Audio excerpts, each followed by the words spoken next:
Fala pessoal, beleza? Tudo bem com vocês? Passando aqui para gravar a aula de hoje, né? Infelizmente eu tive alguns contratempos, tive que ir ao médico com a minha filha e, e vou passar esse recado aqui. Na aula de hoje, então, eu vou apresentar algumas questões sobre esse método dedutivo e, e trazer alguns detalhamentos para que a gente possa avançar na construção do nosso artigo, tá bom? É importante destacar que aí, a partir da aula de hoje, então, eu vou estar sempre passando aulas curtas que vocês possam produzir e me devolver, inclusive com atividades já previstas para a próxima aula, onde eu acredito que nós vamos ter a oportunidade de bater um papo com cada um, com cada dupla, né, de trabalho. Então, vamos falar um pouco dessa construção lógica do texto, né? Vocês perceberam que a introdução de um artigo, em especial um artigo científico de revisão de literatura, ele tem em sua introdução alguns elementos que acaba sendo muito mais um planejamento de uma escrita, de um artigo global que virá a seguir, do que necessariamente uma introdução redacional, né? Então essa uma das primeiras quebras que a gente faz quando a gente vem do ensino médio e entra dentro do universo científico e precisa produzir. Então, um artigo ele cumpre em sua introdução alguns passos importantes que eu poderia sintetizar eventualmente nessa problematização, no delineamento dos objetivos, a descrição do seu processo metodológico e um convite ao leitor da forma com que se estrutura o artigo que virá, né? E a partir disso, os tópicos, os capítulos que estarão a seguir da introdução, eles são organizados de forma a atender o objetivo geral, né? Uma das formas de atender esse objetivo geral é separar em peças, né? Atendendo os objetivos específicos, que aí, à medida que eu atendo esses objetivos específicos, a gente, no final, atenderia os objetivos gerais. Então, eu vou falar um pouquinho dessa construção da lógica de um texto, seguindo algumas ideias aqui do livro do Volpato, tá bom? Então vamos lá. O argumento lógico é uma série de proposições, que aqui o autor vai considerar como premissas, que se relacionam estrutural e formalmente com outra proposição, que é a conclusão. Nós vamos ver hoje que a introdução, o desenvolvimento e a conclusão, elas se comunicam o tempo inteiro e têm elementos que são diferentes, mas se completam, né? E aí a gente vai entender aquilo que eu disse em uma aula anterior, onde é importante que vocês, ao capturar novos artigos, eu tenho um interesse em uma determinada temática. Beleza, então eu leio o resumo, procuro o artigo a partir de um tema indutor. Então, eu leio aquele artigo, em seguida, depois de lido, eu identifiquei que o resumo é coerente com as minhas ideias, avanço para a introdução, leio a introdução, identifico os objetivos e a metodologia que ele usou e avanço para a conclusão, né? Então, assim, a gente vai filtrando a partir dessas leituras. Só depois que eu leio a conclusão e percebo que é algo coerente, adaptado, então passou nesses 3 cheques aí, eu levo o artigo e faço uma leitura integral dele, né? Então, assim, você nunca lê, vou pegar esses artigos aqui e vou ver se me servem. E aí você começa a ler o artigo de cabo a rabo. Se você fizer isso, você vai gastar muito tempo, né? Então, dentro de uma lógica mesmo atual, nem sempre foi assim, né, gente? Os artigos eles têm que ser bastante concisos, bastante diretos. É o que o autor chama de uma escrita que tem que ser enxuta, sem incluir premissas desnecessárias e sem faltar as premissas necessárias. Mas que tipo de premissas são essas? Vamos partir de imaginar essas premissas a partir de tipos de argumentos, né? Argumentos que são dedutivos, né? Onde que deduzem facilmente. Uma premissa: todos os homens são mortais. E a outra premissa: Sócrates é homem. Logo, a conclusão é que Sócrates é mortal. É um argumento por indução, né? Já que Sócrates é homem e todos são mortais, logo o Sócrates é mortal. Agora, se eu fizesse o que a ciência faz muito, que é criar um cenário de exposição, né? Ou um cenário de indução a determinados elementos. Vejam só as premissas que foram adotadas. Que o AAS reduziu a febre de João, de Laís, de Marcos e de Ana. Né? A conclusão indutiva, ao expor essas 4 pessoas que seriam a minha amostra ao uso do AAS, seria que o AAS reduz a febre das pessoas. Então, foi definido um critério metodológico e adotou-se um argumento indutivo a partir das minhas premissas que foram adotadas. Né? Agora, vejam só, essa inclusão de premissas, que o Volpato chama de premissas, mas a gente poderia sinalizar como métodos concisos de uma formatação de pesquisa, elas não podem incluir premissas desnecessárias. Né? Vejam só, de novo, nos mesmos argumentos, no dedutivo, que todos os homens eram mortais e que o Sócrates é homem. E aí você inclui, eu estou exagerando mesmo, para mostrar absurdos de premissas desnecessárias, a que o Sócrates gosta de alface para deduzir que o Sócrates é mortal. Qual é a diferença que o Sócrates gosta de alface no meu argumento dedutivo? Nenhuma para a minha conclusão. Então isso precisa ficar claro. Da mesma forma, no argumento indutivo, isso também existe. Né? Você pega todas as pessoas que foram expostas ao AAS e que reduziram a febre e descreve como uma premissa também que a anfetamina estimulou José, para concluir que o AAS reduz a febre das pessoas. Ou seja, você incluiu 2 premissas, tanto no dedutivo quanto no indutivo, que eram completamente desnecessárias. Então, vocês, semana passada, apresentaram os seus trabalhos e eu percebi que alguns grupos incluíram muitos objetivos específicos. Nessa lógica, eu entendo que os seus objetivos específicos são importantes para você, mas são importantes para atender o objetivo geral. Né? Então, se o seu objetivo geral está claro, o seu objetivo específico, ele realmente contém elementos que caracterizam, vão engrossar a leitura do objetivo geral? Se não, você pode retirá-lo. Né? Ele pode ser uma premissa, dentro da ideia do autor, como premissa, uma premissa desnecessária. Né? Então, a gente precisa entender, e aí hoje foi uma data, está sendo uma data para entregar uma resenha.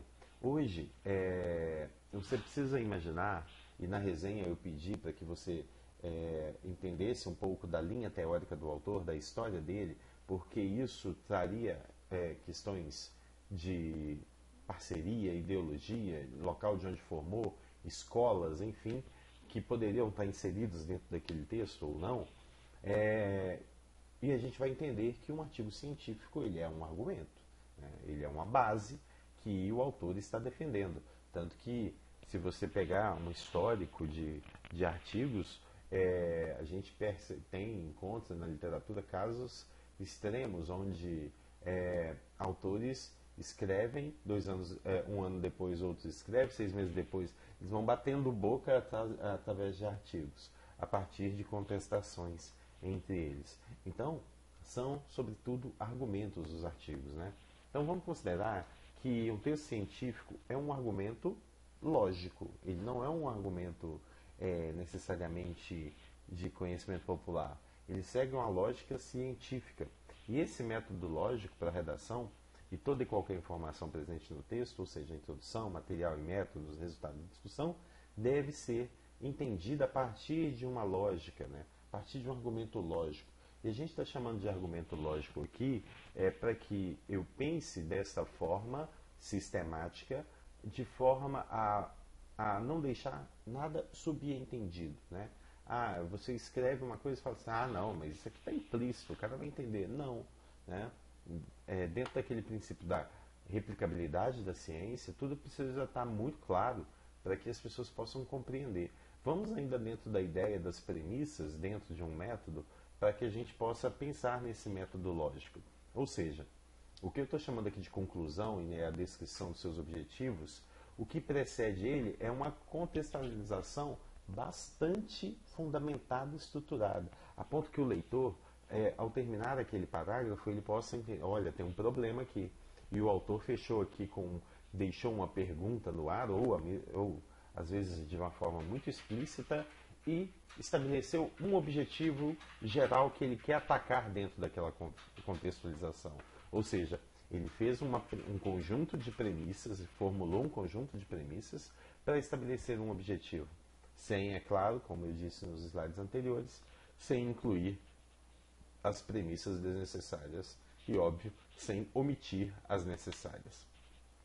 Da mesma forma, na mesma lógica do autor, a gente pode adotar como premissas todo o processo que a gente descreve em metodologia, de uma forma muito clara, e em seus resultados e discussão, ao passo que as conclusões derivam dessas premissas que foram encontradas, né? Eventualmente, não é o nosso caso de um artigo de revisão bibliográfica, mas não existe um consenso de fato, né? Que os artigos convencionais que têm metodologia muito clara costumam ter um capítulo de resultado e um capítulo de discussão, né? Eventualmente você pode encontrar artigos que fazem um capítulo de resultado e discussão. Qual é a diferença, professor? É que quando a gente apresenta resultados de pesquisa, eles são oriundos a um processo descritivo, estatístico, dos dados que foram levantados e processados, né? Você pode eventualmente fazer uma comparação ou outra com outros dados existentes, mas ele para por aí. Quando eu faço a discussão dos resultados, eu faço a discussão à luz da teoria, né? Claro que aí, eventualmente, eu posso novamente comparar com outros artigos, mas eu procuro fazer esse link com a teoria, com a revisão que eu fiz no início do meu artigo.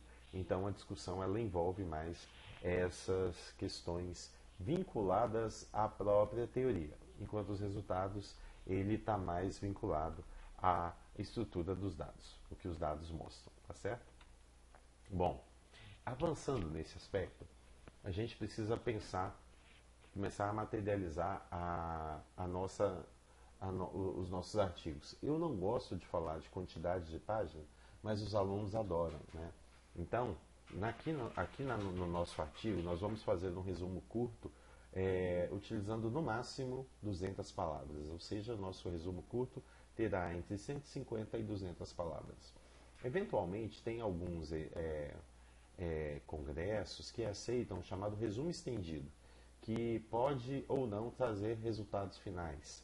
Esse resumo estendido geralmente tem até 5 páginas. E um artigo completo, dependendo também do local, ele vai aceitar entre 10, 15 até 25 páginas, né? No nosso caso, utilizando um modelo de formatação que eu vou passar para vocês depois, ele aceita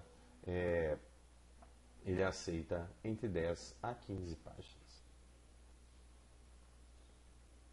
Bom, e aí existe uma dica, né, de orientações gerais que foi feito pelo Mark Savickas, que ele vai dizer, né, que o seu artigo científico ele precisa estar de uma forma escrita, pensando em especial os artigos de revisão, como se fosse escrito para não especialistas. Ele deve estar de uma forma clara e concisa e que deve, geralmente, selecionar uma revista apropriada, né? Eu vou mostrar isso nas próximas aulas, que todo periódico científico, né, algumas aulas atrás, nós falamos um pouco sobre o Qualis. E no Qualis nós identificamos, então, características de algumas revistas científicas. E dentro essas revistas, elas costumam ter páginas e que tem regras de formatação e regras editoriais, né? Então, escreva, quando você for escrever, como existem bastante diferenças, você deve pensar em escrever já pensando em alguma revista específica ou usando outros artigos publicados naquela revista como modelo. Não se aplica para o nosso caso, mas é uma orientação válida, né?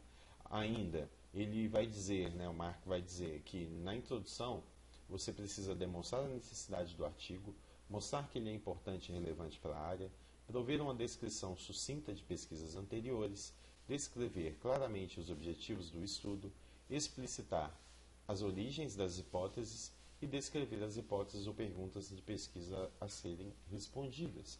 Claro que eu estou dando orientações aqui que fazem parte de uma caracterização geral, independente se o artigo é de revisão ou se o artigo é um artigo convencional, né? O que é válido é que, numa introdução, uma estrutura mínima deve ser obedecida, que são os antecedentes, né? Descrição e resolução do problema, que todos eles envolvem o que a gente chama de problematização, contendo as finalidades e perguntas de pesquisa, né? Quando descreve-se o método de pesquisa, ele tem por finalidade possibilitar o leitor avaliar o delineamento da pesquisa, descrever os materiais e os sujeitos da pesquisa, especialmente a forma com que foram selecionados, descrever o tamanho da amostra e como foi determinado, definir operacionalmente as variáveis das hipóteses, definir procedimentos, prover testes de hipóteses adequados, informar sobre questões éticas, ou seja, o consentimento, e selecionar métodos adequados para a fim de permitir a duplicação do trabalho por outros, que é a replicabilidade da ciência. Tudo isso permitirá que outro autor possa eventualmente executar trabalhos do mesmo tipo que foram elaborados, né? Para o nosso caso, temos que considerar uma pesquisa bibliográfica que considerou uma revisão sistemática, descrevendo qual foi a organização dessa investigação. É aquilo que você vai ter que colocar na sua pesquisa, né? Que quanto aos procedimentos, você está fazendo a revisão bibliográfica do tipo sistemática, onde você usou termos indutores X, fez busca nos portais Y, Z, encontrou tantos e a seleção que você escolheu foi com base nesses dados, né? Então, você encontrei 50, aí eu peguei os 10 por relevância, né? Então, enfim, precisa estar descrito em metodologia. Alguns detalhes, né?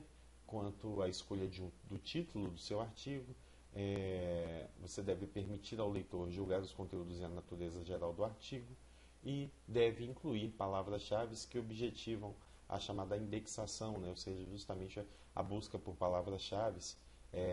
Você precisa deixar palavras-chave bastante claras para que outro leitor, né, possa buscar os seus artigos. Alguns erros que são comuns na definição de títulos é que alguns costumam ser longos demais, espertos, cômicos e engraçadinhos, alguns que envolvem retórica, né, que dão esses rodeios, essas duplicidades, e uma sentença completa, né, ou seja, você tenta escrever no seu título uma frase, né, então cuidado com isso. Hoje, para entender melhor, nós vamos criar nós vamos começar então a planejar a nossa escrita do desenvolvimento, né, com os elementos que nós já produzimos, né? Vocês semana passada apresentaram esse trabalho. Eu gostaria que vocês então transformassem a problematização, as perguntas e a metodologia que vocês escreveram na introdução do seu artigo, né? Então, e aí avançássemos para o próximo tópico, que é o desenvolvimento do mesmo, né?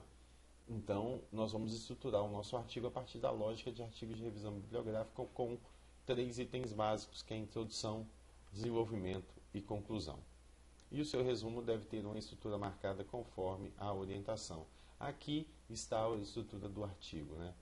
O seu artigo vai ter, eventualmente, uma capa com o título, né? Depois, resumo, introdução, e aí na introdução tem a contextualização do estudo com a delimitação, o problema e a hipótese, os objetivos seguidos da metodologia, objetivo geral, que é um só, e os objetivos específicos. Então, você pode escrever: o objetivo geral deste trabalho é verbo e a descrição, ponto. Aí você segue, em termos específicos, esse trabalho objetivo. Aí você pode colocar assim, 2 pontos mesmo, coloca em sequência com ponto e vírgula, tá bom?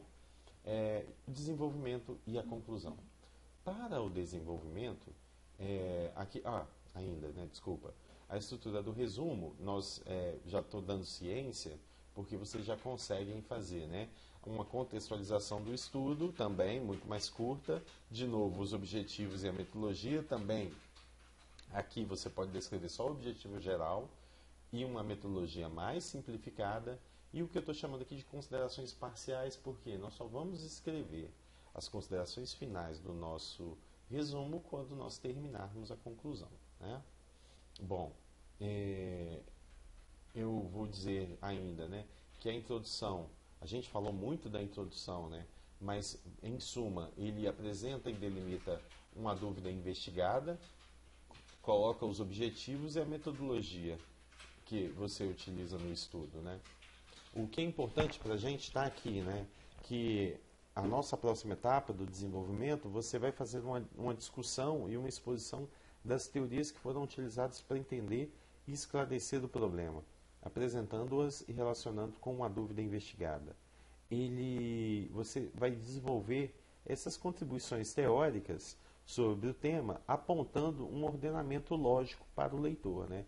Esse ordenamento ele pode ser histórico, ele pode ser de tipos de teoria que se organizaram, de pesquisas que foram avançando umas sobre as outras, enfim, mas precisa ter um ordenamento e nós vamos falar desse ordenamento no próximo videozinho que eu vou gravar para vocês.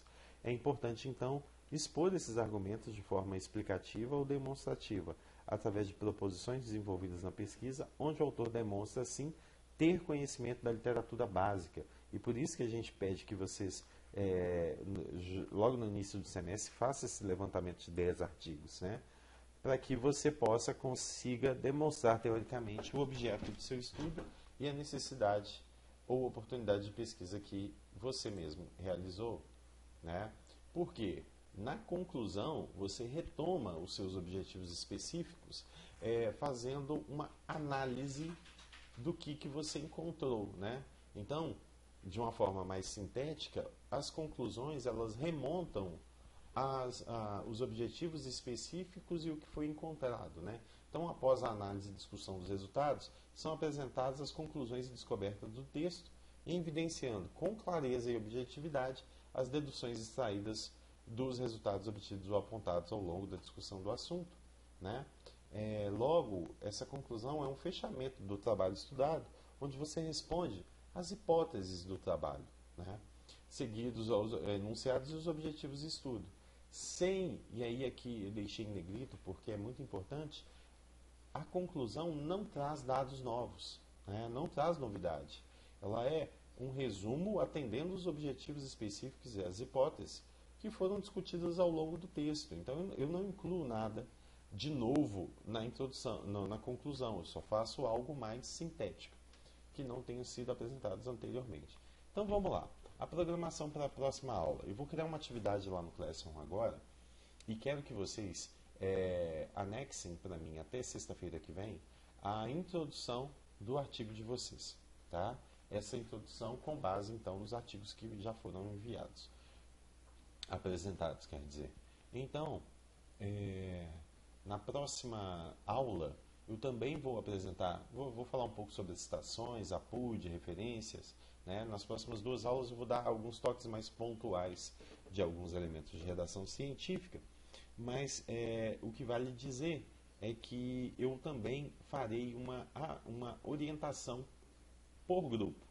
E como temos menos de 20 grupos, eu vou tentar atender 10 grupos por aula. Então o que eu vou fazer? Vou gravar um videozinho curto de 10 a 20 minutos para vocês e vou atender cada um de vocês com 10 minutos no máximo, fazendo essa leitura da introdução do artigo e a análise do sumário detalhado do desenvolvimento do artigo, né? Então, essas orientações serão no dia 6 e no dia 13 de novembro. 2 semanas que nós teremos uma aula curta com alguns toques e essas orientações, né? Eu tenho uma sequência de alunos, então vou postar para vocês. Vou atender do 1 ao 10 ou 1 ao 9 já na sexta que vem e o restante na próxima aula. Nós vamos revisar juntos então o resumo, a introdução e o planejamento do desenvolvimento. Aí vocês já precisam começar a escrever o desenvolvimento, a conclusão e o resumo expendido. Porque já na próxima aula, após essas orientações, no dia 20 de novembro, é a entrega do artigo. Tá? Vocês vão postar no Classroom e eu farei a redistribuição para a avaliação. Certo? Beleza. Para fechar aqui ainda, né, só destacar que o sumário, que eu estou chamando de sumário detalhado, é uma estrutura, então, de tópicos, onde vocês precisam aqui, em especial, né, vocês vão fazer, a partir da descrição dos objetivos, uma organização, então, dos capítulos, ou respondendo os objetivos específicos, criando tópicos ou subtópicos. Valeu, galera! Um abraço para vocês, fiquem com Deus. Até mais!